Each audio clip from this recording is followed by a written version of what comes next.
el eje fundamental en toda la historia de los Beatles creo que es el amor. No solo el amor de las parejas, o sea, entre una persona y otra, sino simplemente también el amor como concepto universal entre todos, ¿no? Y después con la parte musical, es un grupo que ha recorrido todos los estilos. Empezó como un grupo de rock and roll, pero fueron los responsables de hacer que el rock and roll se convirtiera en una música universal, ¿no? Lo que era tal vez una música muy particular de Estados Unidos, bueno, de esa cultura que había nacido en los años 50 mezclando el jazz y el rhythm and blues y el blues. De que surgió el rock and roll, digamos, había quedado circunscripto a eso. De hecho, cuando los Beatles surgen, el rock and roll estaba como prácticamente en retirada. Y ellos, con su visión inglesa, digamos, o norteña del norte de Inglaterra, le ponen al rock una versión mucho más universal, lo hacen mucho más abierto. Bueno, la Beatlemanía en Argentina es todo un tema porque se ha extendido a lo largo de los años. No fue no fue un fenómeno muy solo de su época. No fue obviamente ni cerca de lo que fue en Inglaterra ni la locura que se despertó después en Estados Unidos. Sobre todo porque la Argentina estaba viviendo otra realidad, un periodo totalmente distinto culturalmente, donde, por ejemplo, mi vieja, que siempre le gustó la música y todo, había tenido un grupo de folclore. Entonces ella siempre me decía, no, a mí me encantaban los Beatles, pero nosotros los chicos, los jóvenes, todos hacíamos grupos de folclore o iban a coros. Y después, en otro aspecto, también la Argentina estaba viviendo un momento político muy diferente. O sea, no era una sociedad muy estable, ¿no? Recordemos que cuando salen los Beatles, acá realmente había un gobierno militar, después aparece Ilia, el peronismo estaba proscripto, después viene el golpe de Onganía. O sea, realmente fue una década muy convulsionada, la de los 60, como para que la gente se volcara en masa a un fenómeno musical y un fenómeno muy de libertad. Pues yo me voy a extender un poquito en esto, pero yo tengo una teoría de por qué, por ejemplo, en Argentina y otro país que he tenido la suerte de conocer y tocar y recorrer, que es Rusia, vos te das cuenta que en esos países, a diferencia de otros, la Beatlemanía es para todas las edades. Entonces me he preguntado por qué. De repente en Rusia van chicos, chiquitos, adolescentes, jóvenes, que vos decís, generalmente los adolescentes repelen lo que hacen sus padres, y de repente se juntan por los Beatles. Y eso sucede en países que, creo yo, no vivieron en su momento la libertad como debe ser vivida. Porque realmente los Beatles tienen que ver con ese sentimiento de libertad, de expresarse y de sentir libremente. Entonces creo que en Argentina o Rusia, que en ese momento estaba todavía bajo la cortina de hierro en los 60 y los Beatles estaban directamente prohibidos, nada, se vive como un aire fresco, como algo novedoso todavía, ¿no? Mientras que en otros lugares, qué sé yo, en Inglaterra o Estados Unidos, vos ves más gente grande. De repente, cuando uno ve los Beatles, está viendo algo que hizo que el mundo fuera mejor, ¿no? Está viendo un fenómeno muy interesante. ¿Y cómo describirías ser fan de los Beatles? Mirá, es muy difícil porque conozco tantos y tan dispares que en principio te diría que tiene que ser alguien que tenga la sensibilidad y el gusto por algo lindo, como son los Beatles. No sé si lindo es la palabra, porque lo que expresan los Beatles es el encanto al mundo y también en ciertos momentos el desencanto, ¿no? La vida misma puesta en música y puesta en canciones, en emoción.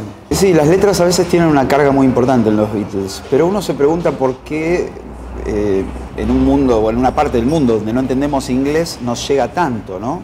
Porque, a ver, a mí los Beatles me volvieron loco antes de que yo supiera lo que decían las letras. Entonces, ahí pasa algo raro. Se ve que hay algo que trasciende inclusive el idioma, ¿no? En la música.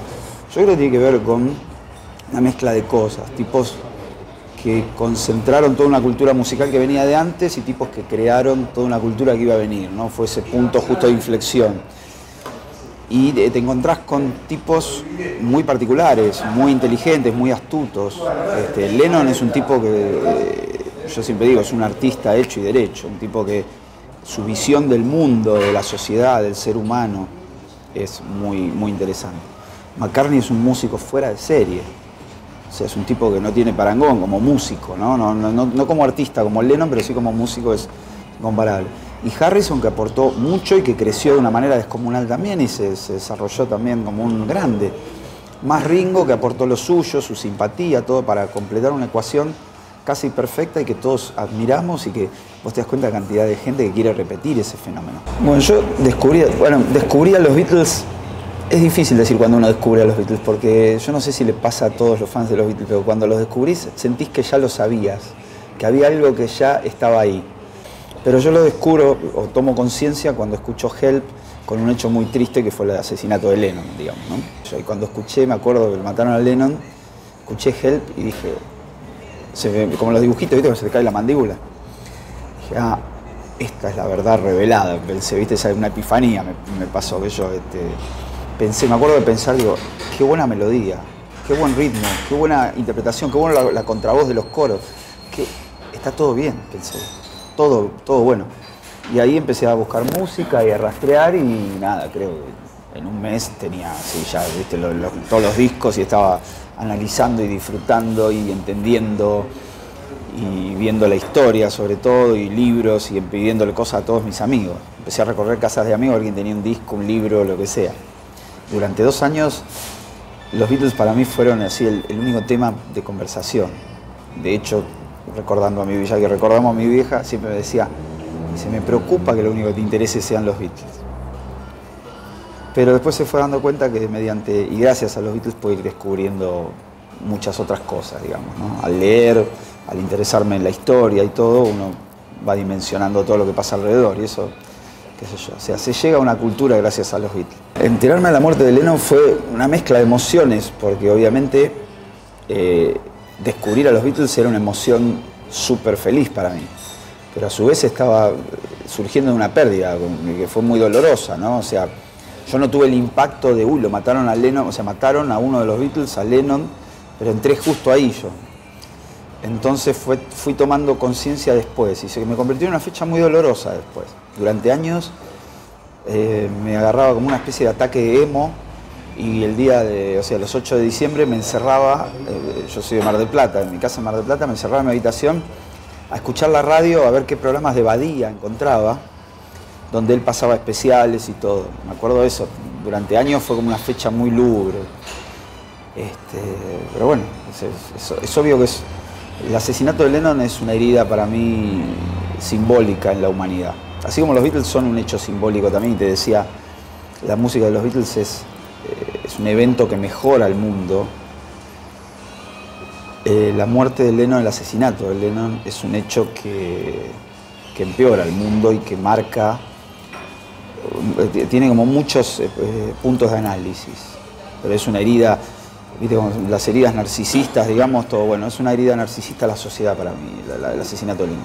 Los Beatles significan mucho en mi vida porque de alguna manera me cambiaron la vida para bien. Primero que me hicieron, digamos, ver que existía todo ese mundo de emociones internas en mí. Y segundo, que en mi caso, al convertirme en músico, me marcaron siempre un camino. No solo musical, sino de todo tipo, ¿no? Yo como un buen hijo de padres separados, digamos, uno crece un poco huérfano, entre comillas, tus viejos están ocupados en sus quilombos, y uno crece huérfano y lo que hace es poner pósters en las paredes y justamente tener ídolos y identificarse con esos ídolos, crecer la imagen de ídolos, cuando en general en las familias constituidas los padres ejercen esa, bueno, mi escape eran los Beatles, digamos, y Lennon y sus cosas, y sus causas y todo, para mí me daban un horizonte. Entonces siempre fueron interesantes, o McCartney, todo, o sea, los cuatro realmente me marcaron cosas muy valiosas. Pero en mi vida ejercieron un papel importantísimo, ¿no? Como músico siempre fueron mi guía, ya sea en mi época, digamos, de cuando sacaba discos y hacía mis temas con mi primera banda, con los Super Ratones, como después en mi carrera solista, digamos, hice 3 discos y también son, te diría, más Beatles todavía. Y después todo el periodo con 99 en el que estoy viviendo, que es una banda donde hacemos básicamente, entre otras cosas, pero como mayoritariamente la música de los Beatles. Bueno, 99 arranca en el 2001 y arranca básicamente por el placer y las ganas de tocar música de los Beatles. Yo era algo que había hecho al comienzo, como la primera banda que tuve cuando estaba en el colegio todavía se llamaba Madera Noruega. Y hacíamos rock and rolls y temas de los Beatles y todo. Y nada, como que en un momento en que ya los Super Ratones estaban como esas cosas que pasan, que ya había entrado un poco en decadencia, tenía ganas de hacer otras cosas, de tocar con otra gente y convoqué gente que iba conociendo del ambiente Beatles, fanas de los Beatles. Julián Carranza, guitarrista, que un pibe que me encantaba cómo tocaba. Él lo conocía más del ambiente de Elvis, pero también le gustaban los Beatles, así que siempre hablábamos de música. Lucrecia López Sanz, la guitarrista que tenía una banda que se llama The V-Ladies, que era la primera banda femenina así de chicas y eso. Siempre me pareció, digo, que música interesante, toca bien la guitarra y canta, digo, qué valiosa que es musicalmente. Entonces entre los tres empezamos a hacer algo, digamos, fueron cambiando algunos músicos hasta que se constituyó la formación y nada, llevamos 14 años de hacer música de los Beatles, sobre todo desde otro ángulo del que nosotros veíamos que era lo más común, que era lo de las bandas clones, ¿no? Todos conocemos que existen este tipo de bandas que lo que hacen es emular el fenómeno en toda su dimensión, ¿no? Con la ropa, los instrumentos, el peinado, todo. Bueno, nosotros como fans de los Beatles eso no nos sentíamos identificados. Entonces dijimos, ¿qué nos gustaría como fans? Digamos, ver una banda que haga la música de los Beatles. Y eso fue lo que hicimos, digamos.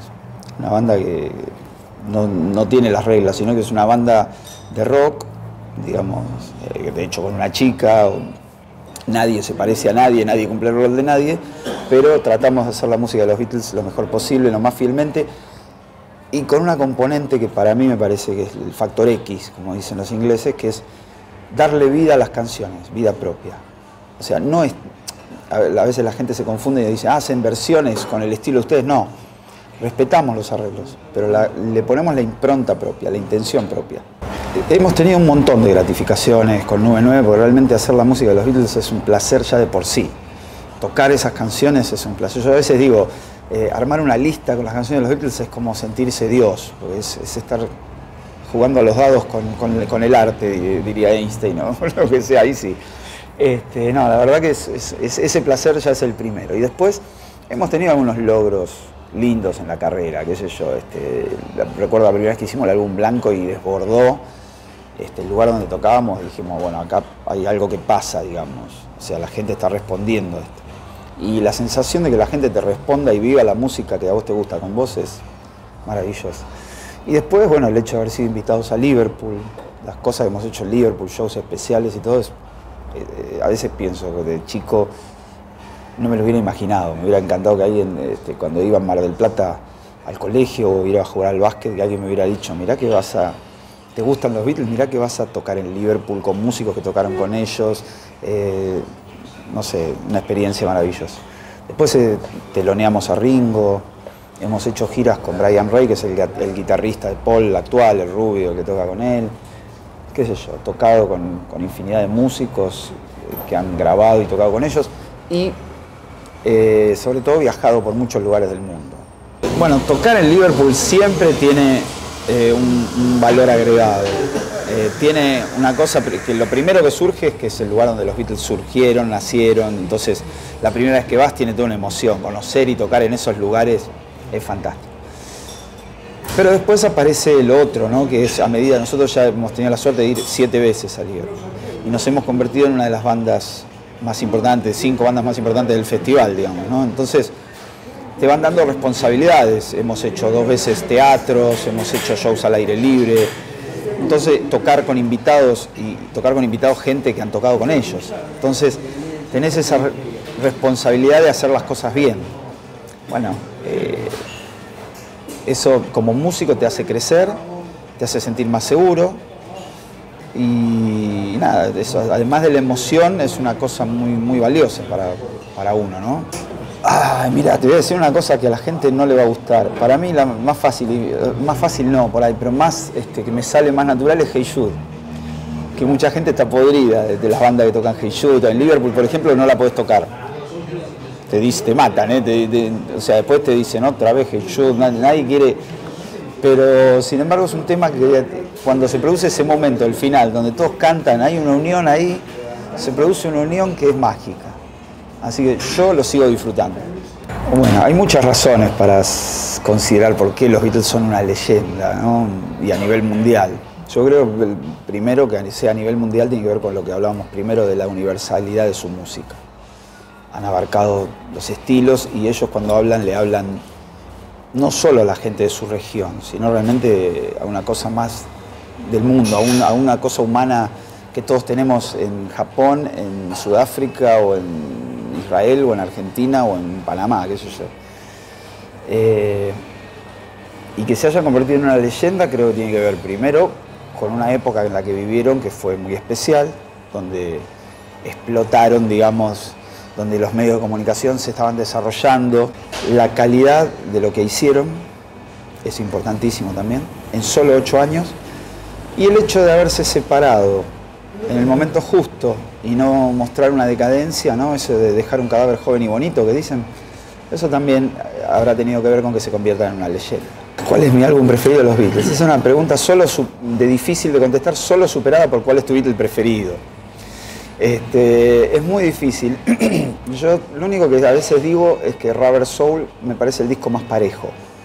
Es uno de mis preferidos, pero me parece el más parejo porque las canciones están como más equilibradas, digamos, en cuanto a tamaño, en cuanto a instrumentación, a producción. A ver, Abbey Road es un disco también muy equilibrado en cuanto a lo instrumental. El álbum blanco es un disco en sí bastante ecléctico, desequilibrado si querés, pero es una obra maestra.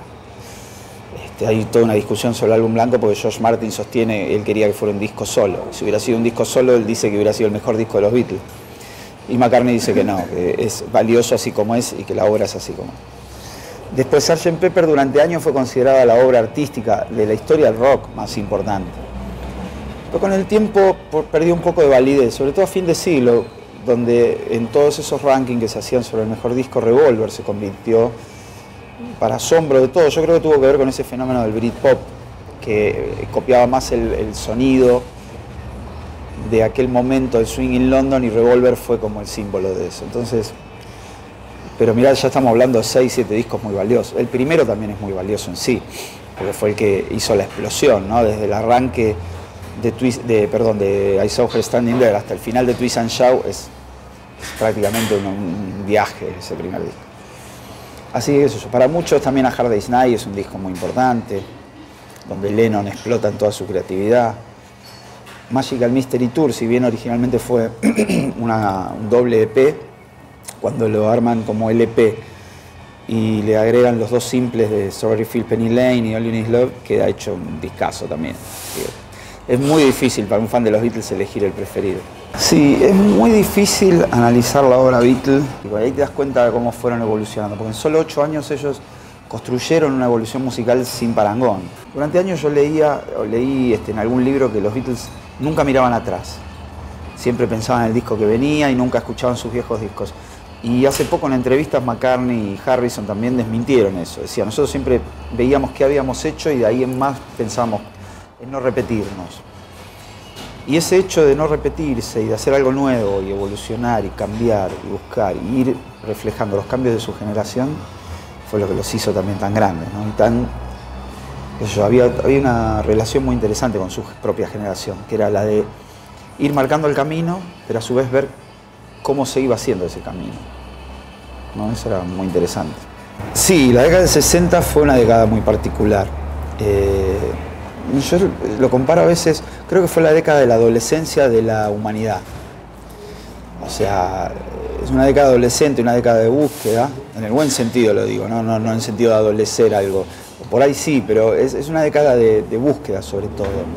La humanidad crece, digamos, se encuentra tras el fracaso de la humanidad, valga la redundancia, en las guerras, ¿no? Las generaciones anteriores que fracasan con esa locura que fueron las guerras mundiales, nace una nueva generación que cree en otros valores. Y entre esos valores surge una mezcla de cosas, ¿no? Surge la influencia, creo yo, freudiana, ¿no? El psicoanálisis ahí aparece como algo mucho más presente, la cultura en general, la cultura de las drogas, que ya se venía insinuando entre los músicos de jazz, los músicos de tango acá, entre los escritores, ya inclusive del siglo anterior, pero ahí surge realmente a nivel masivo y popular. Y los Beatles tuvieron mucho que ver con eso. La búsqueda, como decíamos antes, de la espiritualidad, del amor en sí, aparece como otra variable. Eso en el año 67, pero en el año 68, por ejemplo, explota otra cuestión que es los temas políticos. El año 68, o sea, la gente se queda a veces con la foto del 67, ¿no? Los hippies, el amor. Pero el año 68 es una década muy convulsionada y que los Beatles también reflejan. Basta ver Revolution, el tema Revolution, de lo que habla, todos esos quilombos en las universidades, el Mayo francés, la primavera de Praga, y todo eso, o sea, varios quilombos a los que los Beatles no estaban ajenos, la guerra de Vietnam. Entonces es una década muy convulsionada y el arte lo refleja.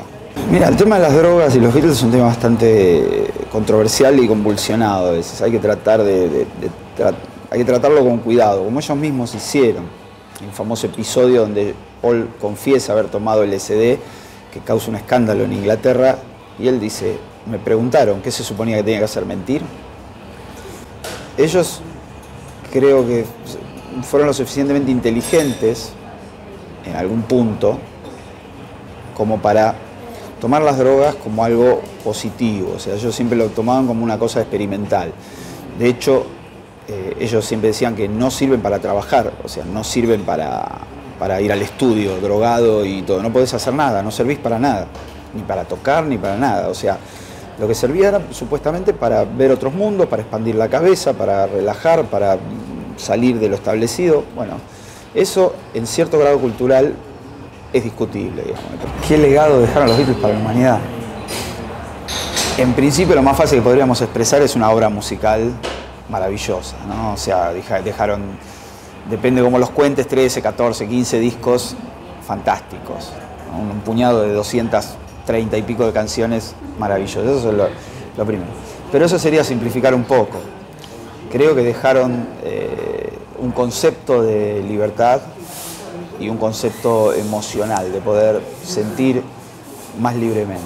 Y un mensaje muy constructivo, lo que decíamos al comienzo. Liberación en varios aspectos, ¿no? Evolución, incorporar en varios conceptos. Creo que nos enseñaron que, digamos, no todo es racional, que hay una componente emocional muy fuerte en todo. Y nada, que hay que ser libre respetando a los demás y disfrutando y teniendo amor por la humanidad y confianza y fe. Banda sonora en mi vida. ¿Qué canción? Qué pregunta difícil. Nunca la pensé esa. Yo creo que me quedo con toda la discografía de los Beatles. Tal vez Come Together podría ser, ¿no? Por esa historia de vengan juntos, todos juntémonos, unámonos.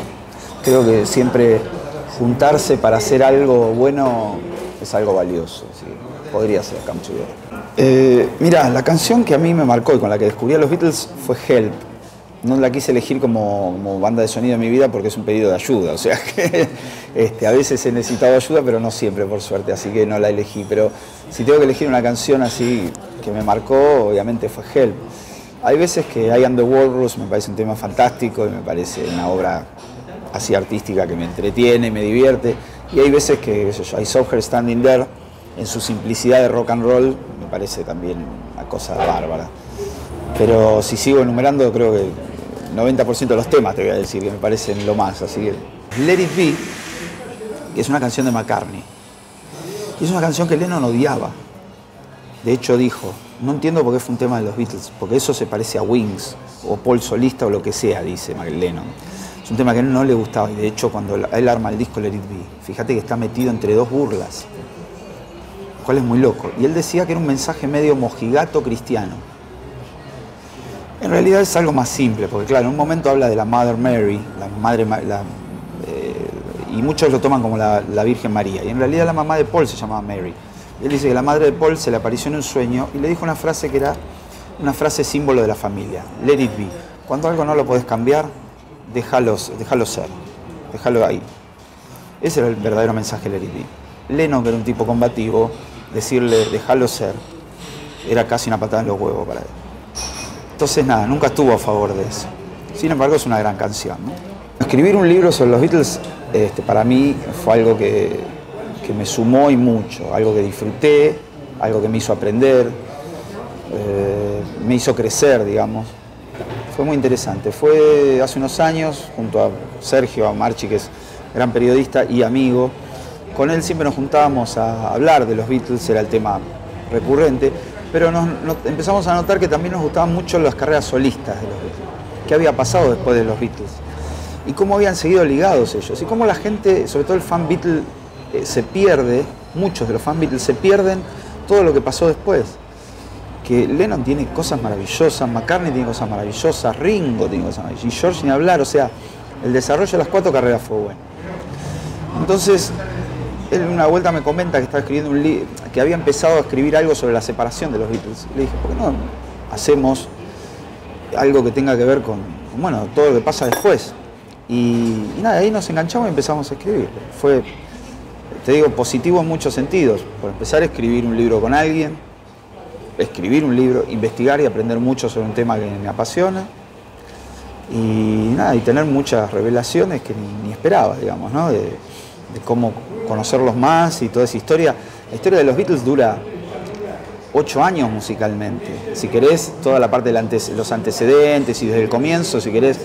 Pero todo lo que vino después de la separación de los Beatles pasaron 45 años. Mirá si no hay para escribir. ¿Cuáles fueron las máximas revelaciones al escribir el libro? Tal vez descubrir que ellos eran muy humanos, que tenían miserias, agachadas, cosas como cualquiera, no eran ídolos, y que todos sufrieron las consecuencias del fenómeno que vivieron, ¿no? Todos tuvieron crisis personales. Yo creo que en la vida todos tenemos crisis, crisis duras, difíciles, y si no las tuviste, prepárate porque te van a tocar en algún momento. Es que cada canción te transporta a un lugar. Yo creo que tengo la teoría, o no sé, supongo que... A mí lo que me parece es que cuando vos escuchás por primera vez las canciones tenés una emoción particular. Te desata unas sensaciones. Y después cuando la volvés a escuchar todo, y sobre todo con el paso del tiempo, te van volviendo a ese momento. Hay canciones que tienen esa emoción Yo, por ejemplo, me pasó, ¿sabes cuándo lo noté? Cuando vi a Paul tocar Let It Be en vivo, la primera vez que vino acá en el 92, creo que fue.